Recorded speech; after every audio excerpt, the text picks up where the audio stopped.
I hope you're ready. This is Unbridled Thoughts. We want to hear what you have to say. Welcome back to Unbridled Thoughts. This is Sarah. And I'm Ren, and you better hold on to the mane because there's no reins in Unbridled Thoughts. Well, today we're kind of diving into a little bit of a deeper discussion. Both of us are a little bit on edge about it. I'm both so have nervous. experience. And I'm not a nervous person, but I'm like so nervous about this. She might be feeling my nervousness. I might be projecting, and she's catching. But I'm glad we're talking about it. Yeah, I'm really glad that we're talking about, and we really are kind of coming in here without a plan. So we're just going to kind of let the tides roll. We do have a special guest. This was a planned roundtable. And so we would like to welcome Miss Katie Silver. Hello. Thank y'all for having me. Absolutely. Yeah. So whenever you're ready, Katie, if you want to dive in first, or do you prefer one of us talk about it first? Maybe y'all start Okay. the conversation and then I'll jump in, if that's okay. Okay. Well, mine was long. It was 25 years. Do you want me to start, or do you want to start? I can just do a caveat real quick about sort of the things that we might touch upon. Okay. So this is kind of an audience disclaimer, first of all, and Yes. also some touch points.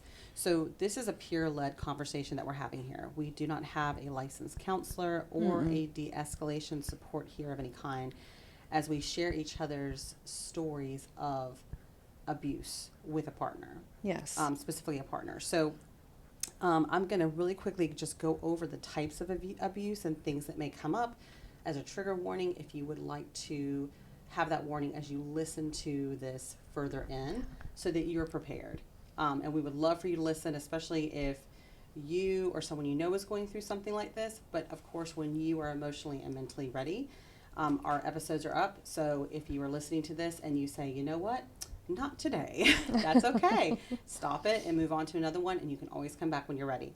So the types of abuse are: 1, physical; 2, emotional and psychological; 3, sexual abuse; 4, financial abuse; 5, spiritual or religious abuse; 6, digital or technological abuse; 7 is neglect or abandonment. So with that being said, we'll move forward. Who would like to share their story first? That's what I was asking you earlier, but I'm so glad you had all those other things. She's more prepared than I am. It's a Virgo in her. Oh, I know. Well, and plus it's like it kind of creates a safe space for the listener. No, I love it. I'm so glad. We really hadn't, I think we avoided this one. Yeah. Avoided talking about this one, avoided dealing with this one. But here we are, living the life. What I was asking is mine was 25 years. Yours was a little bit shorter. Do you feel like yours is shorter, or do you want me to roll through mine first? Mine was... I'm the most experienced.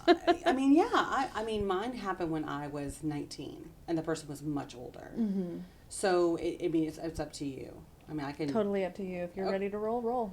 Okay, I'll jump into mine. So, I was probably 18 or 19 at the time.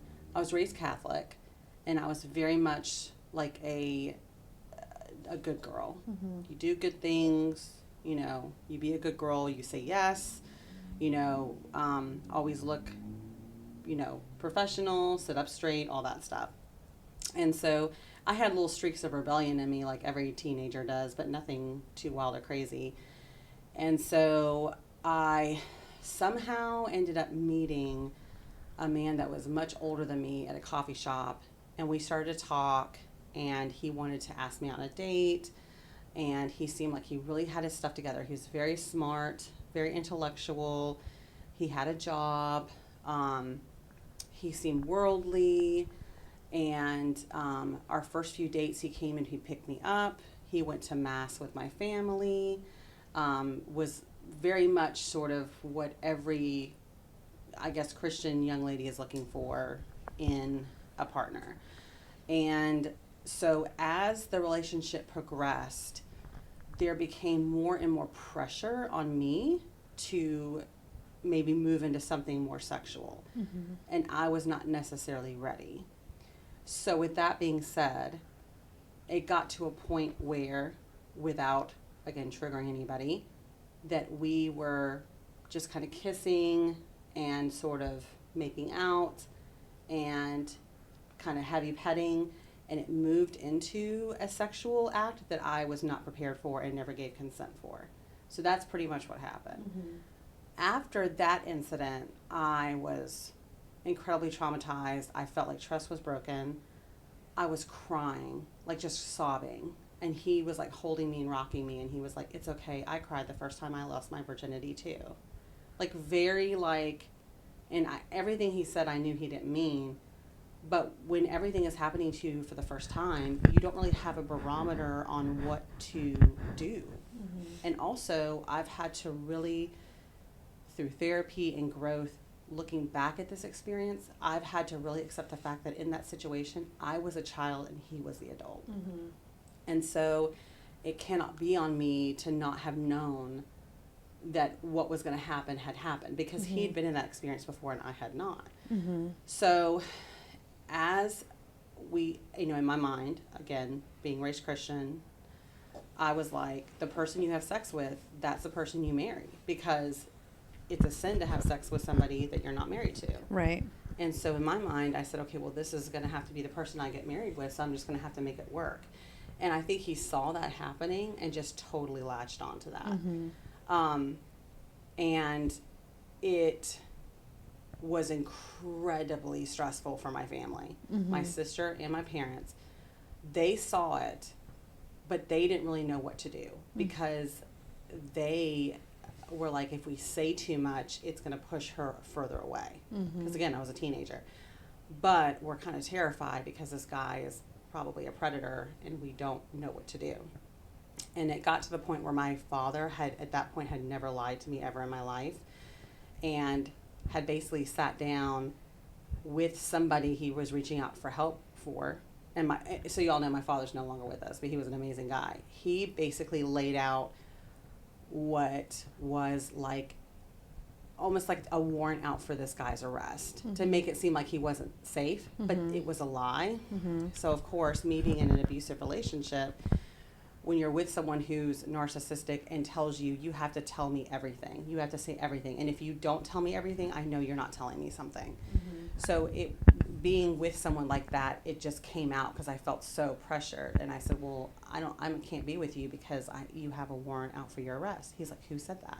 My dad. And he was like, he's lying. And then he kind of spun a web that I can't trust my parents because everyone's lying to me, and started to isolate me a little bit.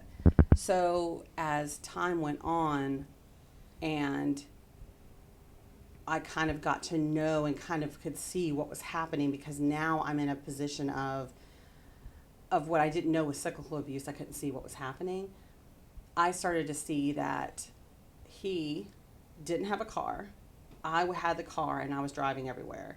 So there was a lot of control with my car and where I could be. He had a car, but I don't necessarily know if he had the money to go places and do things. I found out later he didn't really have a job. No one really knew who he was. He was kind of this vagrant guy. And it was like awful. And then I guess where we were when the incident happened, this was the worst part. And I was like, I know this is a lot of information, y'all. I'm so sorry. Where it happened, where the incident happened, was not his house, and I thought it was. Oh, wow. And so my parents got a phone call asking if I was okay. And that's how my parents found out everything happened. I wasn't even going to tell them. So it was just like a whole bunch of just like embarrassment compounded on trauma, compounded on just shame. And so I just locked up and didn't say anything. And I was in a relationship for about 2 years. And I think he would introduce me, literally, he would say, this is my girlfriend, she's only 19. Like, that's how he would introduce me to his friends. And when I was a kid, I didn't really know what was going on with that. But even when I would meet his friends, they were much older than me, and it was like just icky, like something was off and kind of weird. But again, I'd never been in a serious relationship before, so I didn't really know. I'm not making you uncomfortable, am I? No. Okay, good. Okay. So it got to a place where I was trying to leave, trying to get out. And I couldn't because he knew where I lived. My parents were stressed to the max. I had gotten away one time, and he ended up weaseling his way back in. And like, there was a time where he threatened to hit me at one point. He's like, just the idea of you being with anybody else but me made me really want to hurt you. I'll be honest with you. Like, I almost, when I saw you again, I almost punched you in the face. Mm-hmm. There was that, and then there was a time where I think he sort of had gotten everything out of me that he wanted. And after that 2-year point, he was like, I can tell that you're unhappy. So I think we probably need to end things. Mm. And I was at a place where I was just like, I just want to get away. Because at that point, there was so much stress on my mom and dad and my sister because they could all see what was going on. They couldn't stand to be around him. They couldn't stand the way I was when they were around him. Mm-hmm. And that kind of pushed me away because I was like, well, this is the person I'm supposed to marry. This is the person I'm supposed to be with. And you guys are not being very supportive. Mm-hmm. But it's like, I get choked up thinking about it because now being an adult, looking back on the situation, I was just a child. I would be scared out of my mind if I had a kid and they were dating somebody like this. Mm-hmm. Like, just the endangerment of never seeing your child alone, let alone not seeing them again. Yeah. If you had become so isolated, know. There were incidences where he would tell me all the time, like, I want to take you to your favorite restaurant. One day I'm going to take you here. We're going to take you out. And he would kind of promise me to go all these places. And when you're going through something like this, you kind of are exhausted because it's sort of mental gymnastics because you're in this weird limbo of, I'd rather deal with people who love me no matter what, dealing with this and having to deal with that, than having to deal with what would happen if the person that I'm in this relationship with gets upset. So you're constantly juggling with, like, what's going to be the lesser of the two evils. Mm-hmm. So I remember there was this one day where that happened, and I came home and I just laid down on my bed and I literally passed out. I was dead of the world, asleep for hours, and my phone was on silent. And he tried to call me, and I looked at my phone. When I finally woke up, he had called me like 25 times. Mm. And I called him back, and he didn't pick up. And I kept calling, and I was like, oh, my God, like, he's pissed. Like, I can tell he's pissed. And so I was just like, okay, let me just, if he needs to call me, he'll call me. And he called me back, and he was like, where the F have you been? Where have you been all this time? I can't get a hold of you. What are you doing? Who are you with? And I said, I wasn't with anyone. I was just sleeping at home. He's like, I don't believe you. And he was like, you know what? What really sucks is I was going to take you out tonight. I was going to take you out to your favorite restaurant. I was going to take you to all these places that you wanted to go, but you didn't pick up the phone and you ignored me. So it was a lot of like that. And I didn't really even realize, I honestly, for the longest time, just thought I was with an asshole. But I'm realizing now that I'm an adult and I have more close people in my life that have been through this circumstance, I'm starting to accept the fact that I was in an abusive relationship. Mm-hmm. And Sarah knows, and my husband's here. I've never really talked about this. I've never really talked about this with anybody. Once it was over, I was so relieved because my parents were so stressed out. Like, I can't believe my dad didn't have like an aneurysm or something. And to put them through that, through 2 years of that, when the time you have with family is precious anyway, I just felt so much guilt about it. And it was just something I never really wanted to bring up because it was a part of my past. Mm-hmm. But talking about it like this and sharing this is healing. And I want people to know that listen to this podcast and support this podcast that, we have people on here and we're asking them to open up and be transparent with us. So I have to follow suit and be able to create a space of trust and exchange that is of equal or greater value for people that we care about that we have on here. I'm really proud of you because I know there's a lot of things that you've gone through, and I'm always very vocal about what I've gone through, but you're not very vocal about what you've gone through. And I can see it on your face right now. Like, you just actually it's making me tear up because sorry. That's okay. You did so good. You were doing so good with that whole conversation, but you and I are so connected that like I could feel that you were just like talking and getting your truth, and I felt, but then when you gave me that last look that you just gave me of like complete like drain, surrender. It's like, now I have tears in my eyes. Yeah, you really don't talk about it. Mhm. How are you feeling now that you have that off your chest, though? I mean, I feel very raw. Yeah. I feel very raw. Like, and it's not that I'm ashamed of it necessarily. It's just that it's not really part of my narrative anymore. Yeah. And that's not a bad thing. It's not that I'm in denial about it, but I've done so much healing through touching other people with what I do for a living. Mm-hmm. And I remember one time I was talking to somebody who was Christian as well, and I was kind of talking about how I really like scary movies and, things like that. And they were saying, well, if you're Christian, you're not supposed to really like those kind of things. And I kept hearing that thing, and I remember praying one day about it to God, and I literally heard the Holy Spirit say inside of my heart, I bless those that have walked. Okay, now you're gonna get it. I'm sorry. Okay, I've blessed those that are comfortable walking through the darkness because they can lead my children through the same darkness. Yeah. And so then I was like, okay. And then the next day was in the treatment room with somebody, and like scary movies got brought up, and we were talking about it, and they said, like, I love scary movies, and part of me, I can kind of heal my trauma by watching a scary movie. And it kind of opened this connection about being able to process trauma, and everyone does it in different ways, and things like that.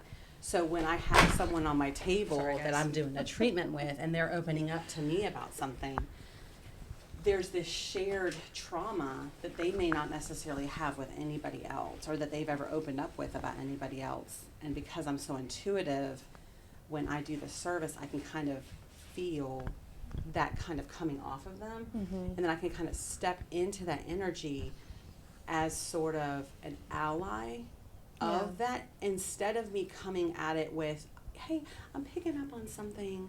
Is everything okay? Mm-hmm. What's happening for you right now? Like, nobody wants to hear that when they're experiencing that. Mm-mm. It's kind of like when someone's having a panic attack and someone's like, are you okay? Are you okay? That's like the worst thing you can say.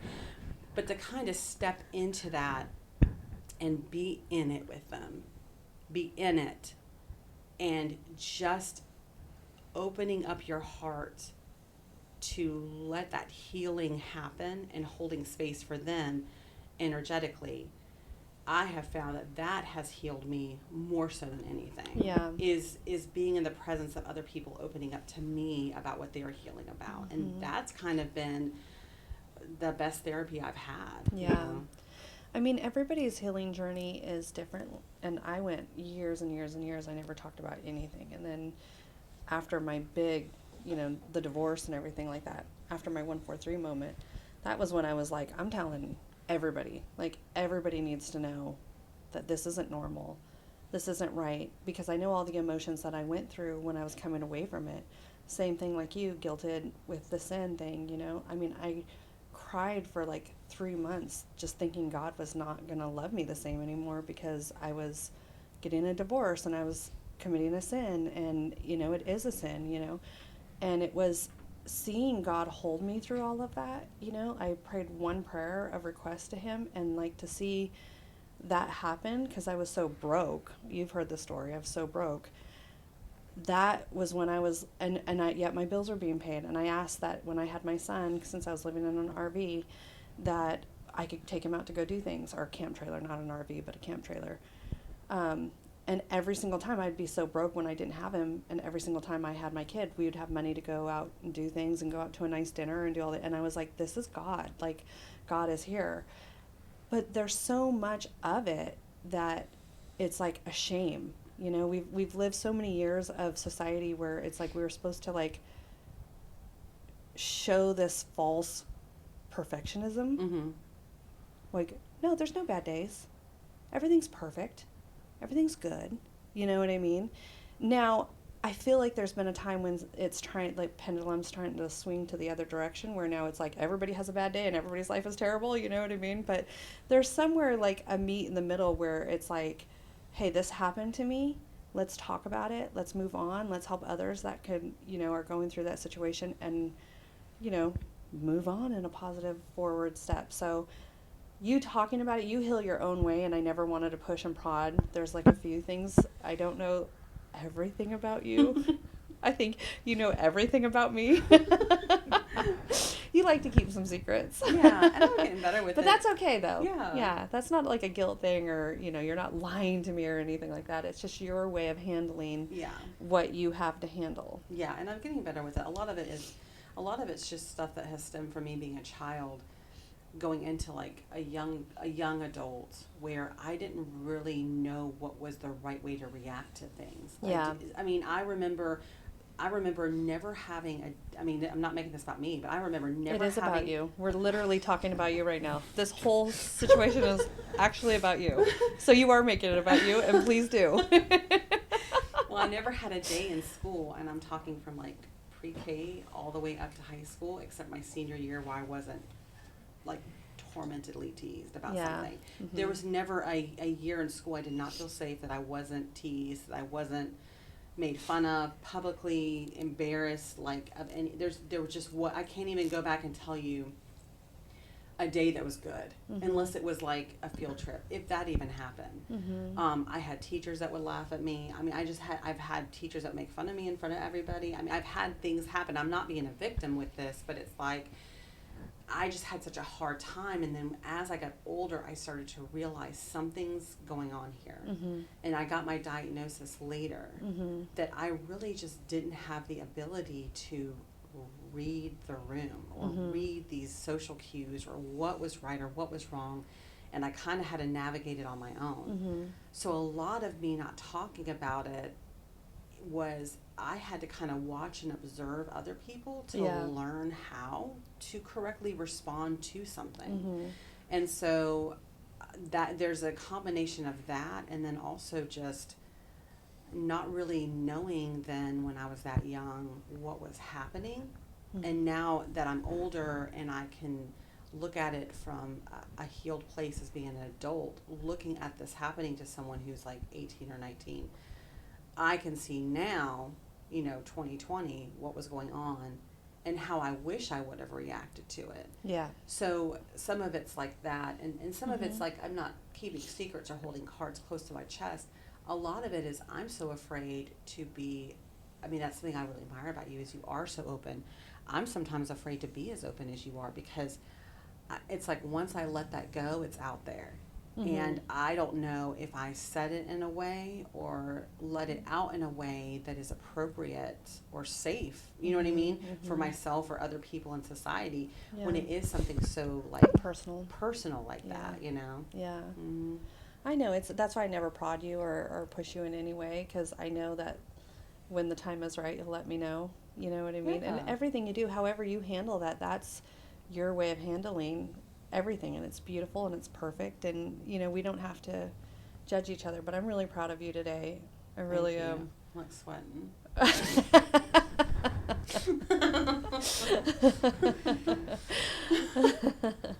And you do realize you were the child. Yeah. So you got to let go of that guilt. I do now. Now I realize that in this situation, I was not the grown up. You were not the grown up. And I have to give my parents grace for handling it the way that they would have. I am not a parent, but if I was a parent, it would be hard for me to find another way to handle it the way that they did. But there weren't that many resources out there, and there, especially for teenagers going through it. There's counselors and things like that back then, but now that more people come out and talk about it, you start to see that it's more and more of a common thing, unfortunately. But you're also seeing resources. He capitalized on your inexperience. Yes. Yeah. And on the flip side, as a parent, I did have a child who I felt was head over heels for a girl that did not have really good intentions. And I don't necessarily blame her, because I don't think she had the best background. But it was just so toxic, and I can see the toxicity of it all. And I can see my son's behavior change and how to handle that. And I know for a fact I handled everything dead wrong. You know what I mean? But here we are now in the future, and there's nothing I can do. You know what I mean? That is the past. So it is good for you to be able to give your parents grace and like understand that they did the best they could do with no knowledge, because that's the situation was with us. We did the best we could do with no information and no knowledge, and all you can see is protecting your kid. And parents, we see red. I mean, it's just hard. You birthed those babies, you grew them. I mean, that's all you know is to nurture them and keep them safe. Yeah, that's the end goal. That's the end goal. Yep. Is to keep them safe. Miss Katie, are you ready to share? We have our limited time with you, so that's why I want to make sure we definitely get your story out there. Sure. So there were several things that I identified with Ren, the isolation. Mm-hmm. So I was in a very long-term relationship from a teenager to adulthood, married for many, many years. And I really didn't know. Mm-hmm. I didn't even know. I'd never even heard the term narcissist until probably a year or two ago. Yeah, that was me. And, or the term gaslighting. I'd never heard of that. I didn't know what that meant. And so, it's so funny because you think about abuse. I always thought about it. It's not funny at all, but that's physical. It leaves bruises. And but what you don't think about is emotional and verbal abuse is just as traumatic and can last for a very long time. And I think one of the things that I struggled with so much was when I came to the realization that what was happening wasn't right. But then it gets flipped on you that you're the problem, you're the controlling one, you're the this, you're the that. You're the narcissist. You're the narcissist. You're the one who's gaslighting me. You're all the things. I believed all that. And I'm like, oh my gosh. And so I'm over there Googling, what is a narcissist? What does gaslighting mean? You're asking yourself all those questions thinking that you're the one who's doing it wrong and that this is all your fault. And so it took a very long time to reflect over the years that this isn't right, and this isn't how somebody that claims to love you should treat you. Right. The name calling, and even communication. I think one of the forms of abuse that you mentioned, when someone won't talk with you on anything, and so you start to talk and they get heightened and they get defensive and then they walk out of the conversation. I mean, tempers get high and you can do that for a time, but if you do it every single time, you're never going to accomplish anything. Right. And so alcoholism, I think, and narcissism went hand in hand with mine.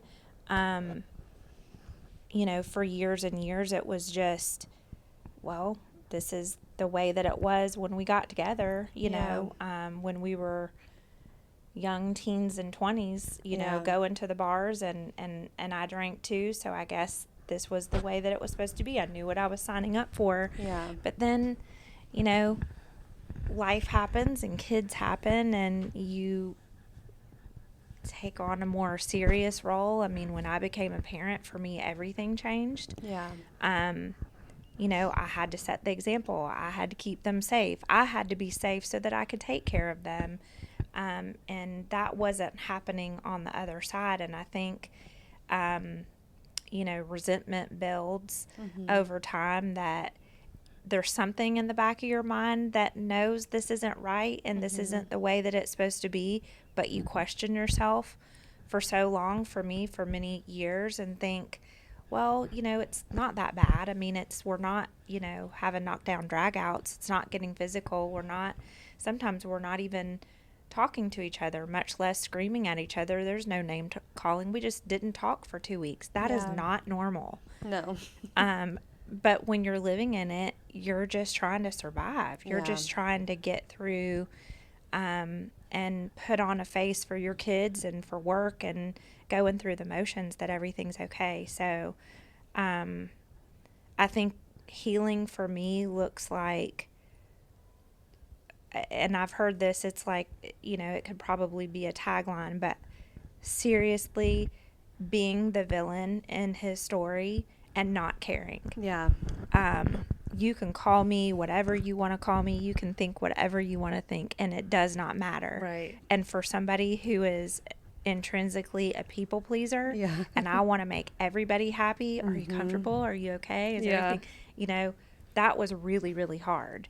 Yeah. To just get to the point where you don't care Yeah. what they think or what they feel, because you have to prioritize your needs and your kids' needs in front of theirs, because otherwise you're never going to make it better. It's never going to change, and you're never going to get out.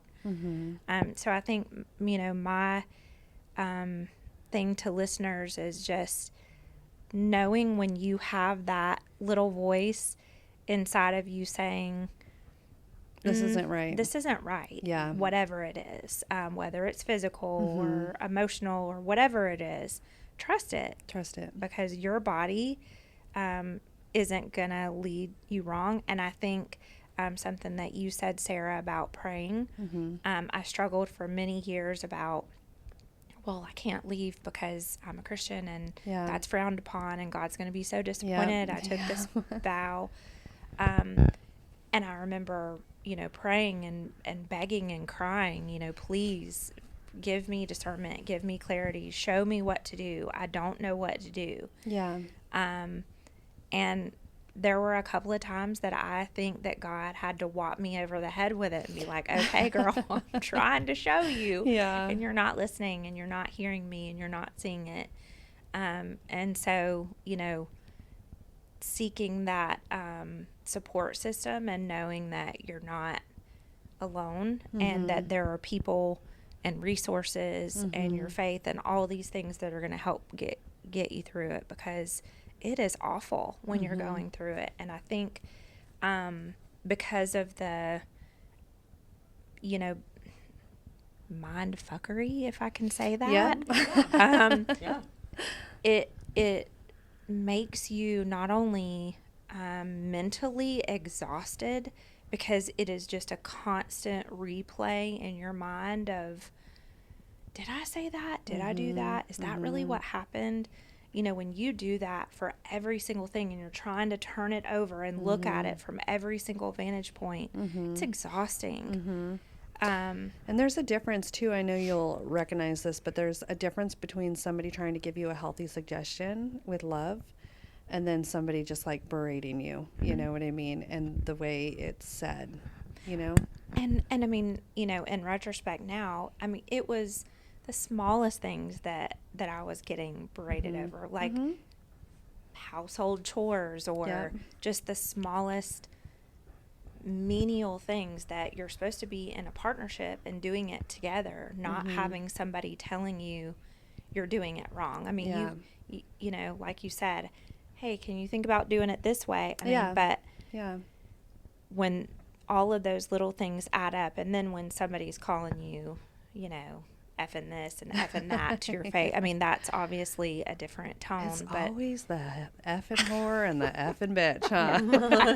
You fucking whore, you fucking bitch. Whore, you fucking bitch. I own that word now. I'm like, yeah, I'm a fucking whore. But knowing I'm not Yeah, those things. Okay, whatever you want to think. Yeah. So. Yeah. It's a tough subject to really talk about. And I mean, definitely, everything you guys said resonates so much with me. Like when I was trying to make mental notes, you know what I mean? Because there were some things that Ren said that I was like, oh my gosh, and then things that you say that you're like, oh my gosh. And now it's my turn to talk. And I'm like, what was it?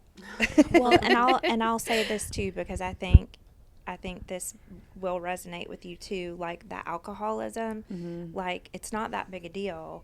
I get up and go to work. Yes. So just get Functioning over it. alcoholic. And the abuse that goes along with that too, to undermine your concerns and think that there isn't anything wrong with it. And you knew me when Yeah. you signed up for this and I Right. haven't changed, and all the excuses that go along with that. Yeah. And you believe it. You think, okay, well, you're right. Yeah. I saw alcoholism in my family at a young age, and I just knew I didn't really want to be a part of that because I would see people laughing and having fun, and then it get sour. You know what I mean? Right. So when I was in the dating world, as a teenager, it was a small town, and I like boys. It was like, if they started talking about that kind of stuff, it was an immediate turnoff for me, So when I met my ex, he was in a very godly phase. He was reading his Bible and he was praying, and there were a lot of trauma. There was a lot of trauma. There was two very big traumatic things that happened. One personally to me, and then in my family, within months apart from each other, right before I met my ex. And I was kind of just like a young, confused girl because my parents had two major things happen to two of their different daughters. And I think they were trying to balance all of that. And the situation with my sister was more like a current reactive situation where, there was a lot of focus, my, I'll just say it. That way I'm not being too crazy with my words. But my nephew was taken by his father. And then I, unfortunately, had been raped just a few months before that. So it was just kind of two big things were happening.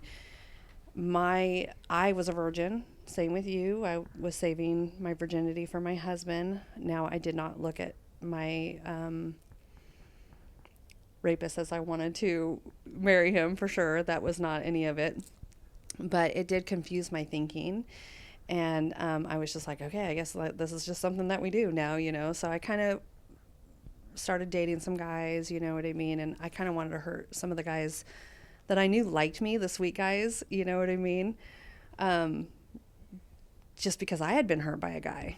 So I was like, okay, well, this is my turn, So I met my ex, and I kind of had turned away from God. I'm not going to lie. I had definitely turned away from God just because of everything that had happened. And when I met my ex, he was just, like I said, reading Revelation, and he was praying, and he'd preach to me, and we'd get in these deep conversations about God, and I was just like, oh my gosh, maybe, but there was red flags, and I can kind of feel them. There were certain things, that I was like, I don't know if this is right, you know what I mean? But you get locked into how fun the conversations were, whatever, the good times were always so good. We had sex one time and got pregnant on the very first time. And it was I cried because I wasn't sure that this is what I wanted. You know what I mean? There were the red flags. I liked him a lot, and I felt like I loved him even, but I could see some of the red flags. And but this is a touchstone for anyone listening. If anything, if you are hearing this and you hear me say a touch point, Yeah. I want y'all to know, if you feel a red flag, I know. if you feel something not right at all or something's off, yeah, quit telling yourself that nothing is wrong. I Because know. there's something wrong. There's something wrong. Your instincts, your gut, the Holy Spirit, whatever it may be, that's guiding you through this life. It is warning you about something, and you need to listen. If anything, just taking a step back and taking a breath, and Yeah. maybe I need to take a step back from this for a little bit. I need some time for me, Yeah. and that's okay. And there were the mood swings, that's what the red flags were for me, is we'd be happy and everything would be fine, but then I would see a touch of those mood swings, where he'd be grumpy all of a sudden and turned into himself and wouldn't talk to me about things, and I felt like everything was my fault.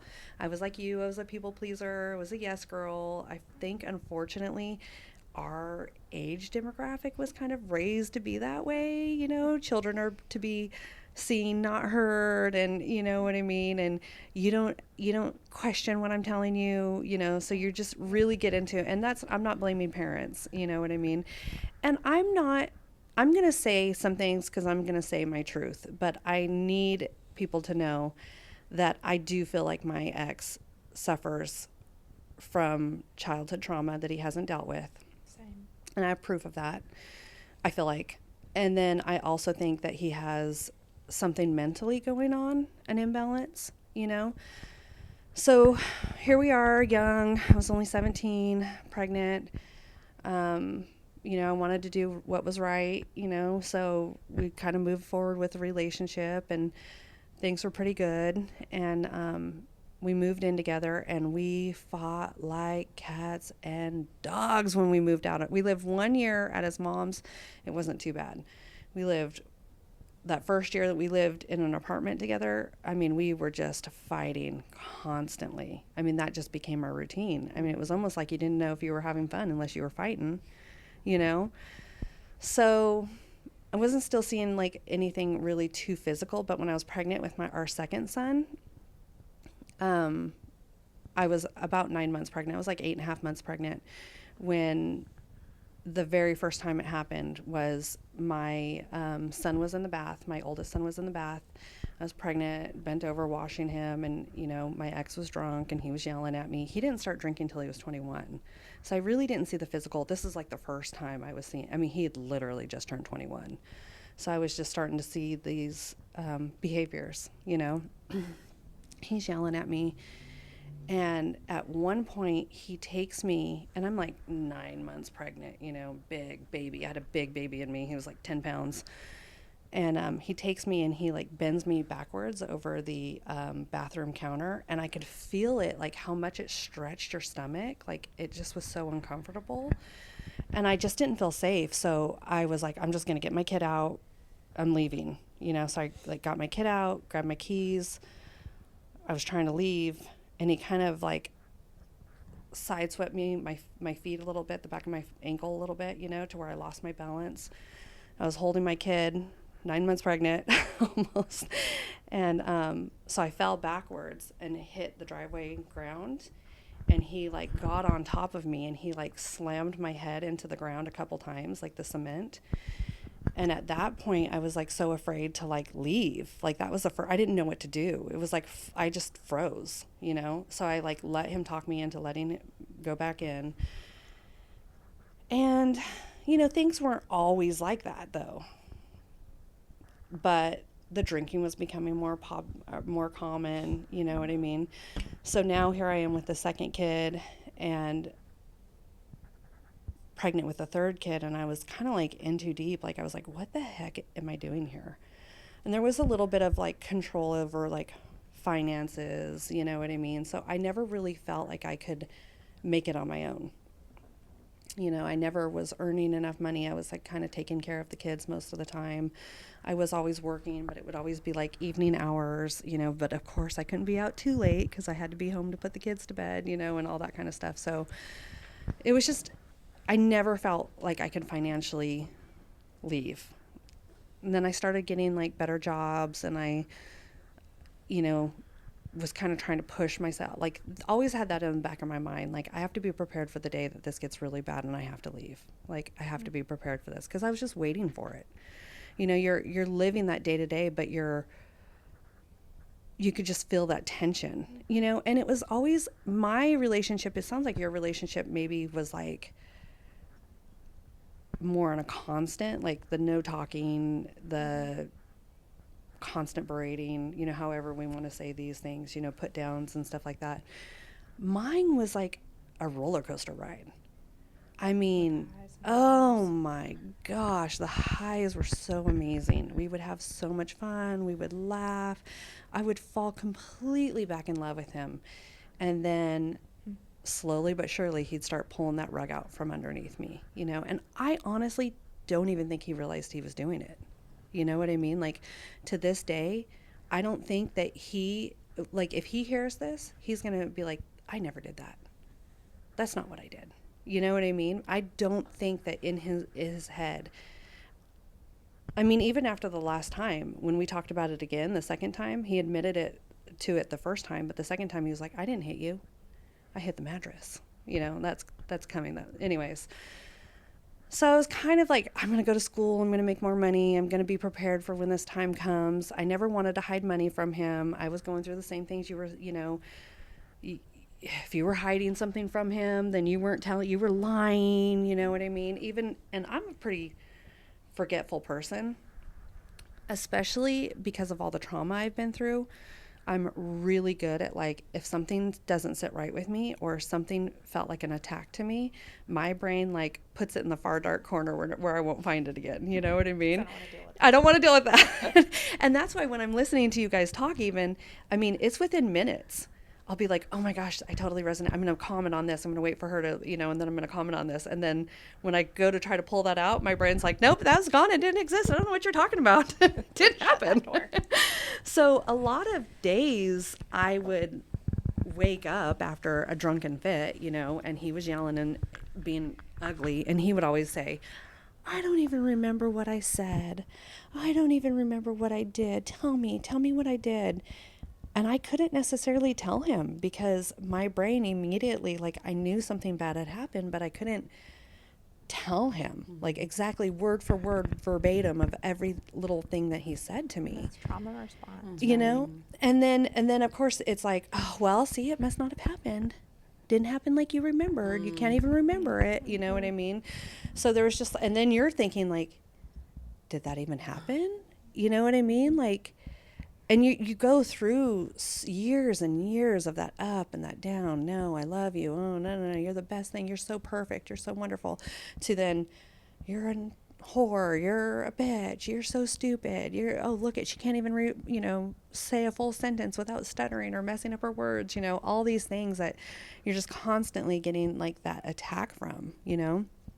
And then it started getting to the point where he would be with our friends or my family and he'd be putting me down, you know, and I'm not going to drop names, but I actually have a family member who would, like, join in with him and they would just, like, go to town, like, putting me down. And it was like a person that I felt like I should trust and love. I was like, what the heck is happening? You know what I mean? And you really do start to believe that you are that terrible person, that you are ugly and nobody would love you, that your body's no good because you had all these kids, you know, that, you know, you're never going to find anybody who loves you, you know, just like all these things that they're constantly feeling, and you're stupid, you know, you're worthless, you know, you start believing those things and adapting to those things. And one of the biggest things, I kind of am jumping around, but, like, I remember my friend, when I wrote one of my really good friends that I grew up with her and her sister and her brother, and we were all, like, best friends because we lived out in the country and we were, like, out there together, you know what I mean? And so we rode the buses together, and, you know, my first job was with her, you know what I mean? And I wrote her at one point, we were writing, you know, on Facebook Messenger back and forth, and she said something about my ex. And I was like, oh, we're in the process of getting a divorce, you know, we're separated. And she was like, really? Like, this shocks me. Because I didn't tell anybody. Mm-hmm. Nobody knew. Nobody. And then, like, 3 days later, she comes back and she's all, you know, I started thinking about it. And I started thinking, your light never shined as bright as it did before I knew you, like when you were with your ex. And I hadn't realized it until after you said you guys were separated. And I know that this was meant to be. You're meant to not be with him, you know? And I was like, wow, like, people are actually seeing this, you know? So we moved from California to Colorado. And when we first moved, it was really hard because he was super stressed out. And, well, okay, I got to back up just a little bit. So before all that happened, while we were in California one night, he choked me, like, so bad. He got on top of me, broke my phone. He choked me. He was like, held me down on the bed. First he held me down on the bed. And I thought he was getting in the shower. So he had broke my phone. So I grabbed his phone and his keys because they were on the nightstand. Well, he was a manager. So he had just, like, a grip of keys on his keys. So when I went to go pick it up, it made a lot of key sound. And it was, like, on a marble top. So he comes rolling. I just like was booking it for the front door, and he came rolling out of the shower chasing after me. And I couldn't get the door with my anxiety. I couldn't get the door unlocked, you know? So he runs up from behind me. He like slams my face into the door, and then he grabs me by the neck and he spins me around, and he's on top of me. And when I had done that instinctively, I had like locked my hands down into like my stomach area with his phone and his keys.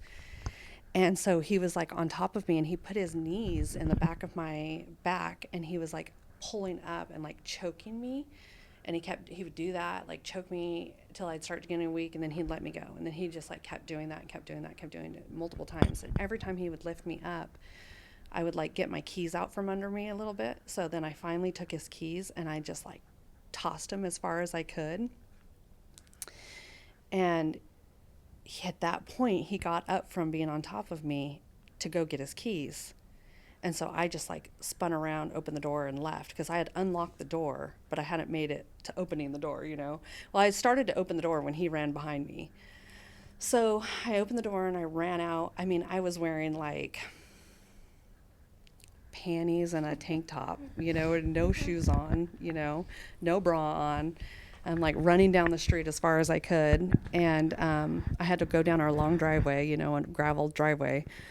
And I get to a certain point and I call the cops, and the cops come and he goes to jail and everything like that. And I was like, I'm done at that point. I'm not going to. But sure enough, financially, I'm not prepared to go anywhere. Yeah, it goes back to financial abuse. Yeah. So here I am, like back, oh, I'm never going to do that again. I'm never going to do that. And he didn't hit me for 15 years. I still had to deal with the emotional roller coaster of every Friday night, he's definitely going to be drunk. He's going to be a jerk. Every Saturday night, he's definitely drunk. He's going to be a jerk. I hated the weekends. Then it was like several weeknights too. He was getting drunk. And then when he wasn't drunk, he was grumpy because he wasn't drunk. Right. And, you know, and so I just lived in that roller coaster cycle for a long time. When we moved to Colorado, and it was rough at first because of the stress of the new job and stress of new living and everything like that. But then it just got to be this like magical time. Like he had to lean on me. He was drinking less. Like it was just like we were having such a good time, but he hated his job at that point. So he was wanting to move back to California. He missed the family and all that. So we move back to California, and we are literally down the street from his sister. And we fought so much. And at that point, I was getting frustrated, because now here I've like uprooted my life multiple times for him. My kids were starting to leave the house. They were starting to become older, you know, and I would just fight back. So it just became this constant like toxic environment of him and I just yelling at each other, you know what I mean? And so we went away on our 20-year anniversary, and we almost had the perfect trip, We had so much fun. I was like falling back in love with him again, and yada, yada, yada. There was nothing to be jealous over. I was giving him all my time for a week. You know, we were in Mexico. I mean, it was beautiful. Sure enough, he got drunk and started showing his ass on one of the nights, you know, and I'm just like, why am I doing this, you know? But I thought, we had such a good time in Colorado there once everything settled. Like maybe if we come somewhere else, we go somewhere else, we move away from his family, he won't have that constant reminder of his childhood trauma or whatever it is that he's dealing with. And we could just be good, you know? So I was working a ton in California. We couldn't really we were just working like dogs to keep our head above water. You know, we couldn't go anywhere. I always joked around, in California, you're working for the government, because all your money finds a way to go back to their pockets, you know? So I was like, we got to get out of here. We moved to Georgia, and it wasn't better. We had moments of it being better. You know, we bought a fixer-upper. That was good, because a lot of his time and energy was going towards fixing up the house, and mine time went, and we worked really well together. If we had a project, we could nail it out like nobody's business, And, but the fighting was still kind of there, the up and down, the toxic. Every vacation, there's fighting. Every Special occasion. Yes. Holiday. Yes. And my ex knew the way back into my heart was through sex. So it was like, if we weren't fighting, he was wanting to have sex. And I fell into that trap every time along the way. Anyways, it ends up being his family comes out. Our grown kids moved back to Colorado. Our older boy, well, we moved to Georgia without our boys, but then they moved and lived with us for a little bit, and then they moved to Colorado. So they come out to visit us, same exact time as his mom and sister comes out to visit us. And we're there. He gets drunk one night. He's complaining about his sister, but his nephews are literally in the room right next to us because we're up in the guest bedroom, so his mom can have the downstairs room. And I'm trying to get him to shut up. Your nephews are right here. They do not need to hear you talk about their parents this way. He wouldn't listen to me, and of course then it turns the anger to me. I'm the fucking whore. I'm the fucking bitch. I don't care about him. It's all my fault. On his side. I'm not on his side. The whole story. I mean, I have it recorded, and I'm laying there, and I just tried to play possum. I had gotten to the point in my marriage where I was just like, I don't want my kids to see this. So when he gets angry, I'm going to bed. I'm not fighting anymore. That's how I changed in Georgia. I'm not going to fight with him anymore. He's going to have to fight by himself. And so I would just fake go to sleep. I would just go into my room, go to bed. So I'm trying to do that with him. And I have this whole little thing that I do where I take my tank top off and I put it over my eyes. And so I'm doing that. And he jumps on top of me. And he's yelling at me. And he punches me in the arm, in the shoulder. And he's like pushing my shoulder into the mattress. And yelling at me, of course. And then I just laid there. I didn't even react. So he did that until he got bored, and then he rolled over, and he's laying there trying to go to sleep, fighting sleep like a little toddler, and he's just like, you're such a fucking bitch, like whispering it to me, you know what I mean, like, you're such a horrible person, and going off on his little rant. I have it all on recording.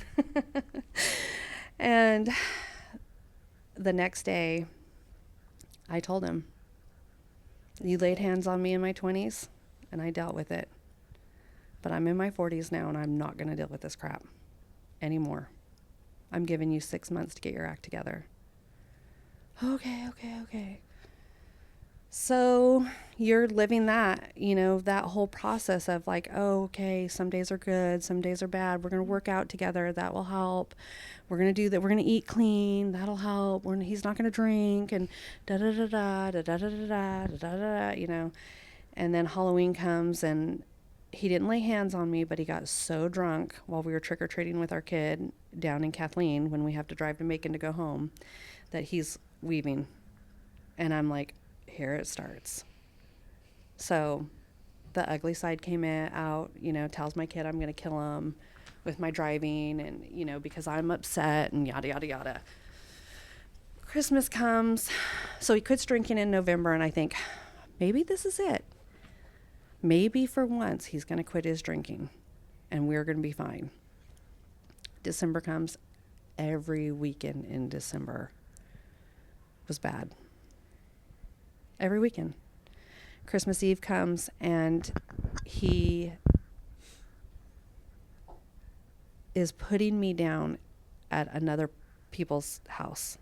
The men in the South don't play that way for the most part.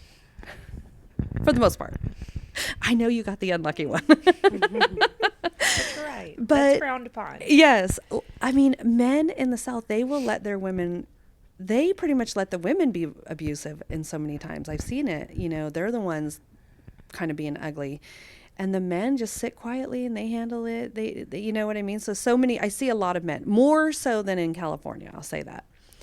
So this guy, this house that we're at in particular, you know, he's very meek, mild, you know, tries to do everything he can to help his wife, you know, would never dare say something bad about his wife in public. And here my ex is like, oh, did you see the way she handed me my plate? What was that move? You know, just like every little thing I did, just nitpicking, you know. And he looks at me, the owner of the house looks at me, looks at my husband, and gave us such a look of disgust and disappointment that I was like, at that moment, it was like a mirror being held up to myself, like the world is seeing this. And I went through like a 3-week depression, and I was praying in my closet for 3 weeks. I was worshiping, I was praying, I was reading my Bible, I was crying. I could not stop crying. And it affected everything. I mean, I literally could not live. I was just, did nothing but cry for 3 weeks. And I'm a crier. I don't know if anybody picked that up, but I'm a crier. So I kept praying to God, though, heal my husband or open the door. And on his birthday, my ex's birthday, he kicked me out. And that's when the Ren and Sarah story began, love story began. Mm-hmm. One door closes, another door opens. Yeah. and you touched on a few there, like when we want listeners to know that that physical abuse is not just hitting, pushing, or choking.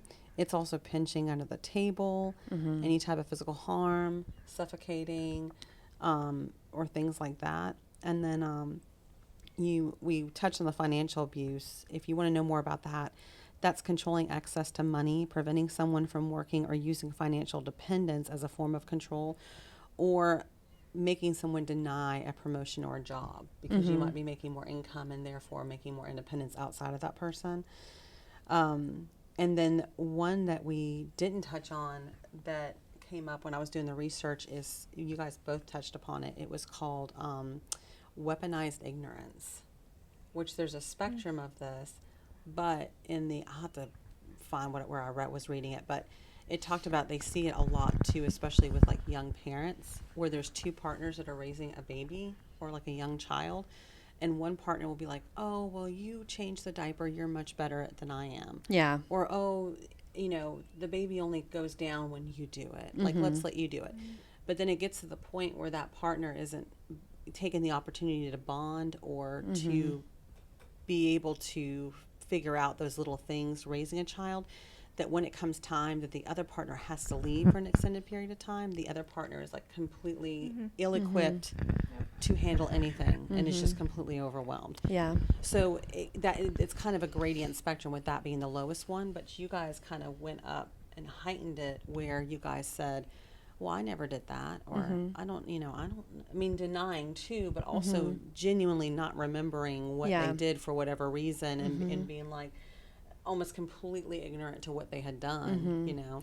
Well, and there is, I'm sure, probably with your ex too, there was that, like, you know, he never got up with the kids. Never. You know, his job was more important. And then his sleep was more important. The flip on you always, you know, that it was your fault because you were the controlling one. You wanted it done a certain way, so I'm just not going to help at all. Yeah. It's like, no. I'm not going to do it right. Why should I even try? Right. I want to do it together. I don't want to be the only, but I need you to want to or jump in there to help, and to never have it. So when that happens over years and years, then no, I don't need or want your help. Yeah. Let's get out of the way. I got it. Yeah, I got this. I'll do it. Well, I think as women too, we just naturally just like become pack mules. That's kind of what I kind of explain it. You know, there's so many times I've walked through a door. I had a kid, had the diaper bag, I had the purse, I had, you know, everything strapped to me, and we just get so, things are just put on us to do, you know what I mean? And we just do it. We just become silent soldiers, you know, just soldiering our way through it, and we don't really complain because it's not worth it. Nobody's listening anyways. Right. And there's not a point. It's just going to be an argument, and they're eventually going to win, and you're going to back down anyways. So we just end up doing it, you know. And my ex never really talked about me being controlling. I'm surprised. I can't remember that. But it was always like, oh, well, I can't get up with the baby, you nurse. Well, you decided to nurse, so I can't get up with the baby. Yeah, but we also have bottles, you know what I mean? And we also have other ways to help. But it was not like that. Right. It was always too, when kids started doing activities, well, you're the one who signed them up for all these things. You go, you take them, Yeah. trying to give your kids A better well-rounded- lifestyle. right? Yeah. Let them try the things and see what their fit is. But again, that you don't realize that it's happening at the time, that everything gets flipped back on you of why everything is your fault or that you did it wrong. And you believe that. Oh, yeah. Yeah, definitely. It was like the second kid. I was the one who was pushing the second and the third kid, really, because I didn't want to raise an only child. And so we have the second kid. And then it's like, well, I'm stuck in this relationship. Might as well have a girl, Well, you're the one who wanted him. You're the one who wanted him. You deal with him. You're the one who wanted him, It's like. Well, and I think something that you said, Sarah, and I don't know if this was true for you, Ren, but I wanted it to work so Me too. badly.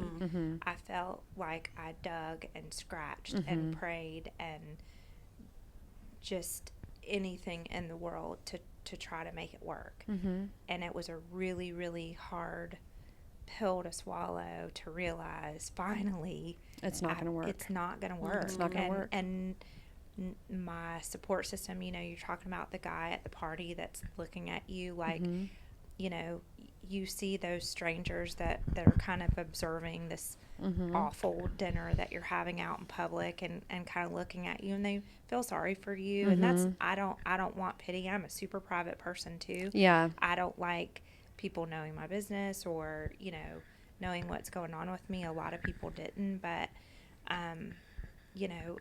it comes to a point where you just know that it's not possible, that it's not going to work, and that it's hard to reconcile that in your mind for when you've worked for years and years and years to overlook all of those things to make it work. Yeah. And you can't overlook anymore. Yeah. And I think a lot of it, like, for one, I always say I'm mourning the dream. Yeah. You know what I mean? I mourn the dream more than I did the person. Yep. And I still mourn the dream. You know what I mean? I genuinely believe in marriage. I genuinely believe that there's a person out there that is supposed to be your sidekick. I mean, that's how I feel like God made us to be, is to have somebody next to us.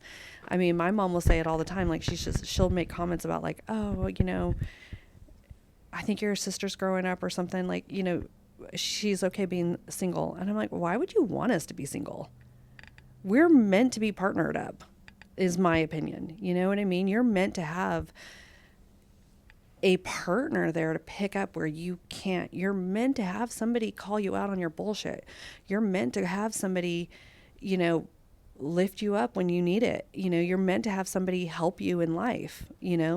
That's what the whole goal is. So for me to let go of that, and I know probably the same thing with you, is you hold on for so long because you're like, I want my kids to have, their parents. I want my kids to have their parents. I want my kids to have this.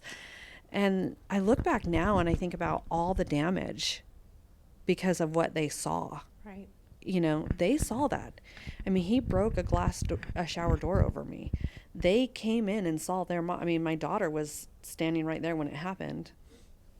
My sons came in. They saw their mom standing there naked and bloody, water running over her.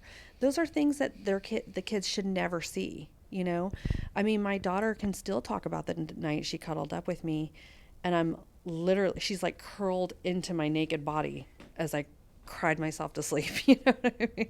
I'm going to get tears just even talking about it, She wrote about it in a preschool project. So I was like, the whole school saw it. Well, the parents, the teacher saw it, the other teacher saw it, and I worked there. So it's these things that are happening, but you're always like hoping that things are going to get better. You're always, and they're just not. And when I see people going through that now, that's what I keep saying. I mean, I hate to be the bearer of bad news. But it's probably not going to change. It's not going to change. Right. Unless the other person is willing to do the work and get in therapy, get in treatment, get in whatever it is that's going to heal them. Even then, Inner child trauma, I'm like, whatever. unless Jesus steps into their life. Yeah. You know what I mean? Because I don't even know if people can change from that. You know what I Right. mean? And it's definitely not going to be overnight. When we talked about the religious abuse too, that's the other thing is to say that you believe these principles, whatever those religious principles are, could apply to any religion, and you want to live this life, and you're telling your partner, I want to have a relationship that looks like this. And for you to say that you believe in these principles, but then all of a sudden you're going to turn around and hurt the person that you've chosen to spend your life with, and then try to say, okay, well, now we got to live by these principles. You know what I mean? Like, to kind of go back and forth. I think the way they said it was, hold on, let me go back and reference this. It was using someone's faith or belief system to shame, control, or justify harmful behavior. And I mean, that's the thing, is you can take something and twist it if you have that kind of mindset. I'm sure it comes very easy. But I'm finding now that like a lot more people are reclaiming these things. Yeah. I mean, even the whole thing about value being lost upon you by having intercourse for the first time. Yeah. That's something that, thank God, is starting to fade away, because we're not you're not like a dowry that's meant to be exchanged for values and goods. You're a human being, you know what I mean? And like what happened to us, it wasn't like it was given, you know what I mean? It was taken from us. It was taken.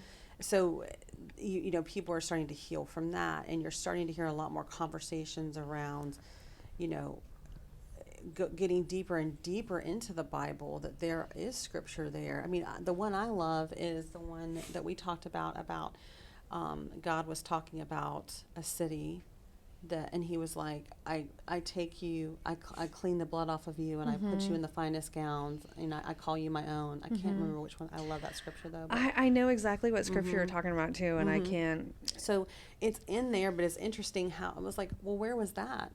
Where was that when I was in Bible school and I was, you know, being raised, and somebody was, you know, showing me like, okay, you're telling me these things, but I would love to see these scriptures. And I feel like there's more and more of that happening now too, which is a wonderful, like, you're starting to see more books and studies that are like more aligned with just being a person, you know, versus, you know what I mean? I guess that's what I'm trying to say. I mean, I don't want to make this about religion, but I mean, for sure, it's like, you know, I think especially in our era, you know what I mean? There was just so much of that. Like, you're trying to earn your way somewhere. But biblically, we're not earning our way anywhere. We can't. He says it's impossible.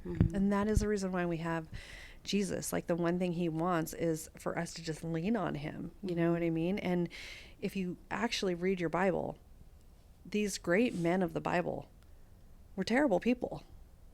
You know what I mean? They lied, they killed people, they were drunks, adulterers, you know what I mean? They allowed jealousy in their marriage. You know, it was just so much stuff was happening, you know, but yet somewhere it's getting twisted. And I'm not saying that we shouldn't try to live our best life, because we should. Morally standing, we should want to live a good life, not because there's a God standing over us.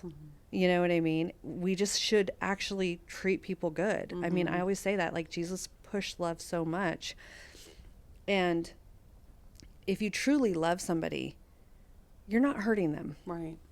And there's a reclamation happening here too, with people that are starting to reclaim, like you guys talked about, years and years of being in it, almost like we talked about like earlier today, reclaiming those years, like just taking back those years and just starting from this point on. Who am I? What do I love? What do I like getting to know yourself all over again outside of that person. And that's exciting and healing and scary and everything all at the same time.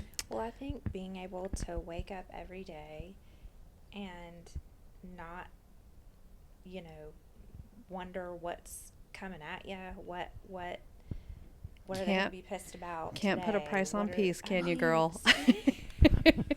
I don't I don't even know. I mean, down the road, if God handpicks them, and maybe one day there's going to be that guy out there, because I know that there are good men out there for sure. But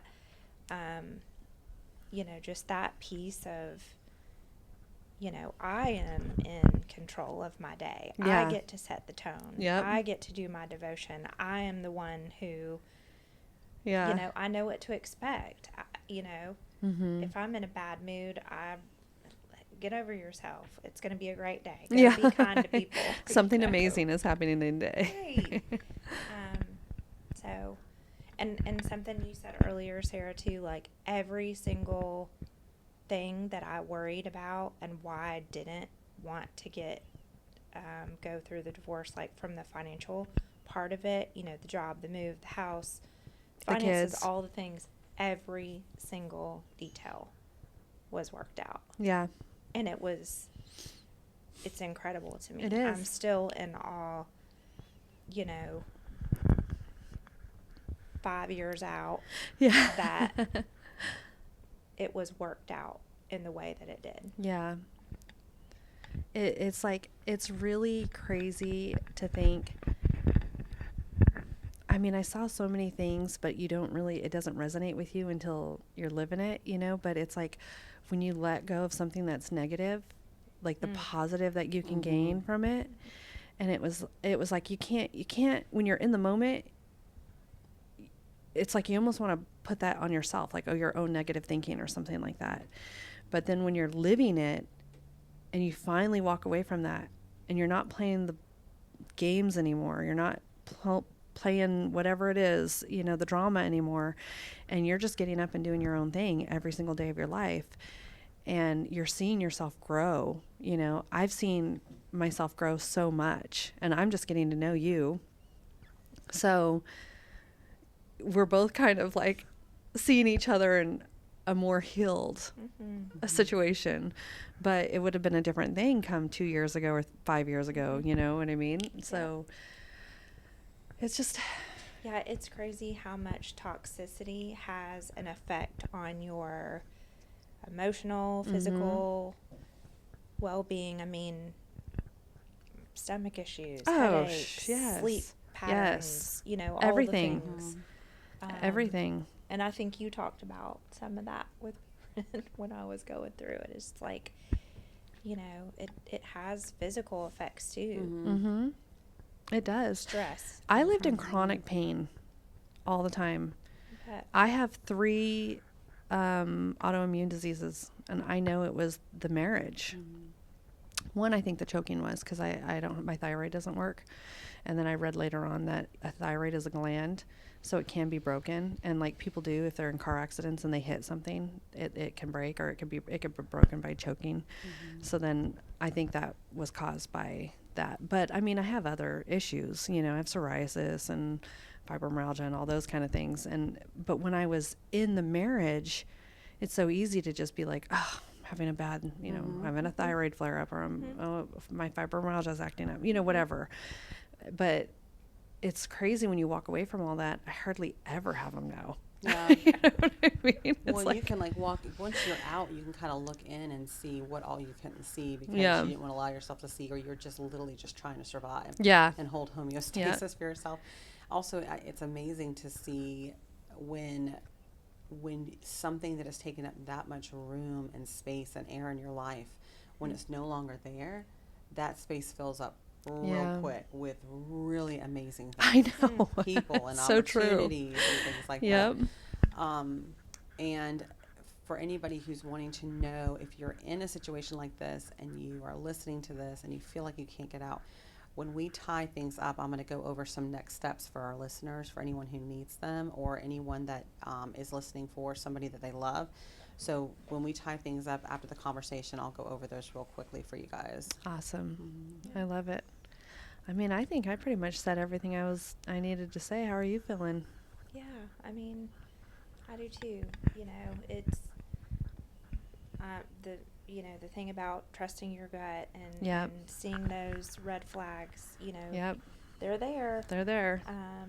And don't ignore them or shy away. And years in, I guess that would be my other thing, doesn't equal quality. Right. No. I mean, Right. Nope. 20, 30, 40, Nope. 50 years. I mean, it's awful, and it's a lifestyle change, but life is too short to be miserable and be mistreated. That's not the way that God designed this life. No. So be happy, whatever that looks like. Yeah. Don't And be it's scared. sneaky. Yeah. It is sneaky. It I will is. say it's sneaky. I lived so many years not knowing that wasn't how it was supposed to be. Oh yeah. And unfortunately, I had a controlling mom, so having a controlling husband was like, all right, well, here we go. This is love. This must be love. He must love me.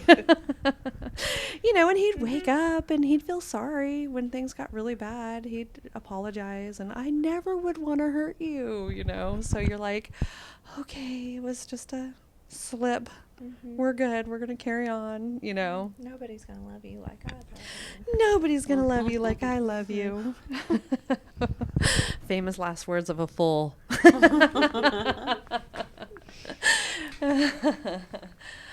All right. Are you ready to wrap us up with your... Yeah. So first we're going to get, and if you guys have any thoughts or anything, if you want to jump in, you're welcome to. So this will be your immediate safety planning. So trust your gut.